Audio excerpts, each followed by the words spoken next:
জুমার দিন হচ্ছে সাপ্তাহিক ঈদের দিন, তাই না? আল্লাহ রাসূল সাল্লাল্লাহু আলাইহি ওয়াসাল্লাম জুমার দিনের 5টা বৈশিষ্ট্যের কথা বলেছেন। বৈশিষ্ট্যের পরে যে কাজগুলো করবেন না সেইগুলো আমি বলে দেবো ইনশাআল্লাহ। 1 নাম্বার, আল্লাহ তাআলা এই জুমার দিনে হযরত আদম আলাইহিস সালাতু ওয়াস সালামকে সৃষ্টি করেছেন। সুবহানাল্লাহ। তার মানে আমাদের আদি পিতার সৃষ্টি হয়েছে এই জুমার দিনে। 2 নাম্বার, আল্লাহ তাআলা এই দিনেই আদম আলাইহিস সালাতু ওয়াস সালামকে জমিনে পাঠিয়েছেন। 3 নাম্বার, এই দিনে আদম আলাইহিস সালামকে মৃত্যু দিয়েছেন। 4 নাম্বার, এই দিনে এমন কিছু সময় আছে যখন বান্দা আল্লাহর কাছে যা চায় আল্লাহ সুবহানাহু ওয়া তাআলা তাই কবুল করেন। সেই সময়টা কেউ কেউ বলছেন খুতবা এবং জামাত শুরু হয়ে যাওয়ার মধ্যবর্তী সময়, আর কেউ কেউ বলছেন জুমার দিন আসর থেকে মাগরিবের মধ্যবর্তী সময়। এই সময়টায় আপনি আল্লাহর কাছে যা চাইবেন আল্লাহ সুবহানাহু ওয়া তাআলা তাই কবুল করবেন। 5 নাম্বার, এই দিনে কিয়ামত সংঘটিত হবে। আচ্ছা, তাহলে এই 5টা হচ্ছে জুমার দিনের আলাদা বৈশিষ্ট্য। এই দিনে যদি সূরা কাহাফ আপনি তেলাওয়াত করেন, আপনি শুনেন, হ্যাঁ তেলাওয়াত করেন, বিশেষ ফজিলত আল্লাহ রেখেছেন। 70,000 ফেরেশতা আপনার জন্য দোয়া করতে থাকবে। এখন যারা তেলাওয়াত পারেন তারা তেলাওয়াত করবেন, যারা পারেন না তারা শুনবেন অন্তত, তাও হয়তো বা কাছাকাছি সওয়াব আল্লাহ সুবহানাহু ওয়া তাআলা আপনাকে দিতে পারেন ইনশাআল্লাহ। এরপরে দেখেন কি কি কাজ আপনি জুমার দিন করবেন না। আজান হওয়ার পরে ব্যবসা বাণিজ্য করা, দোকানপাট খুলে রাখা, এটা সম্পূর্ণরূপে নিষিদ্ধ জুমার দিন। কারণ আল্লাহ তাআলা বলছেন ফাইদা কুদিয়াতিস সলাতু ফান্তাশিরু ফিল আরদ ওয়াবতাগু মিন ফাদলিল্লাহ। আর এর আগের আয়াতে আল্লাহ বলছেন ইয়া আইয়ুহাল্লাযীনা আমানু ইদা নুদিয়া লিস-সলাতি মিন ইয়াউমিল জুমআতি ফাসআউ ইলা যিকরিল্লাহ।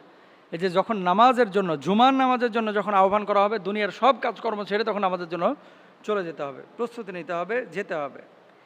এটাই তোমাদের জন্য উত্তম যদি তোমরা বুঝো। সূরা জুমার আয়াত নাম্বার 9 এটা আল্লাহ বলেছেন। 2 নাম্বার নিষিদ্ধ কাজ, খুতবার সময় 2 হাঁটু উঁচু করে বসা। অনেক সময় দেখবেন খুতবা চলছে আর ওই মসজিদের দেয়ালে হেলান দিয়ে 2 হাঁটু এভাবে উঁচু করে দিয়ে মোবাইল টিপতেছে, মানে চ্যাটিং ফ্যাটিং করতেছে। এগুলো সম্পূর্ণরূপে হারাম, নিষিদ্ধ কাজ। রাসূল সাল্লাল্লাহু আলাইহি ওয়াসাল্লাম জুমার দিন ইমামের খুতবা চলাকালে কাউকে হাঁটু খাড়া করে কাপড় জড়িয়ে বসতে নিষেধ করেছেন, আবু দাউদ শরীফের হাদিস। 2 নম্বর গেল। 3 নম্বর, খুতবার সময় অনর্থক কথা বলা ও কাজ করা। যখন ইমাম সাহেব খুতবা দেবেন জুমার দিন, অনেক সময় আপনারা কথা বলেন, অনর্থক অহেতুক কাজকর্ম করেন, এগুলো করা যাবে না। এটা সম্পূর্ণরূপে রাসূল আকরাম সাল্লাল্লাহু আলাইহি ওয়াসাল্লাম নিষেধ করেছেন। আল্লাহর হাবিব বলেছেন জুমার দিন যখন তোমার সাথীকে চুপ থাকো বলবে অথচ ইমাম খুতবা দিচ্ছেন, তাহলে তুমিও অনর্থক কাজ করলে, অপরাধ করলে। মানে আপনার পাশে কেউ কথা বলছে জুমার খুতবা চলাকালীন সময়ে, আপনি তাকে বারণও করতে পারবেন না যে কথা বলো না, এরকম না। আপনি নড়াচড়া করবেন না, মনোযোগ দিয়ে আপনি খুতবা শুনবেন। এটা হচ্ছে জুমার আদব। তাহলে খুতবার সময় কথা বলা জুমার দিন এটা নিষিদ্ধ কাজ। 4 নাম্বার, দুনিয়ার সমস্ত ঘুম হচ্ছে জুমার দিন খুতবা চলাকালীন সময়। দেখবেন কুচে মুরগির মতো কিছু পিছনে আছে, খালি ঢুলতেই থাকে, ঝিমাইতেই থাকে। আসলে সকিনা নাজিল হয়তো, সকিনা নাজিল হওয়ার কারণে কিছু মানুষ এরকম ঘুমাইতে থাকে। জুমার দিন খুতবার সময় ঘুমানো এটা নবীজি সাল্লাল্লাহু আলাইহি সাল্লাম নিষেধ করেছেন। ইচ্ছাকৃত ঘুমাবেন না, অনিচ্ছা সত্ত্বেও যদি হয়ে যায় নামাজ ফাসেদ হয়ে যাবে, ব্যাপারটা এরকম না, নামাজ হবে, কোনো সমস্যা নেই ইনশাআল্লাহ। যদি মসজিদে কোনো ব্যক্তি তন্দ্রাচ্ছন্ন হয় তবে সে যেন সে স্থান ত্যাগ করে অন্যত্র সরে বসে, এটা নবী সাল্লাল্লাহু আলাইহি ওয়াসাল্লামের সুন্নাহ। 5 নম্বর, শুধু জুমার দিন রোজা রাখা। কিছু কিছু মানুষ আছে যে সারা সপ্তাহে সোমবার, বৃহস্পতিবার, আইয়ামে বীজ অন্যান্য নফল রোজা রাখে না, কিন্তু জুমার দিন রোজা রাখে না। জুমার দিন শুধু রোজা রাখা এটা নবীজি সাল্লাল্লাহু আলাইহি ওয়াসাল্লামের সুন্নাহ না।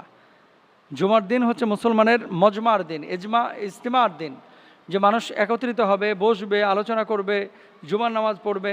এটা হচ্ছে জুমার দিনের আপনার একটা গুরুত্বপূর্ণ পার্ট, আমল।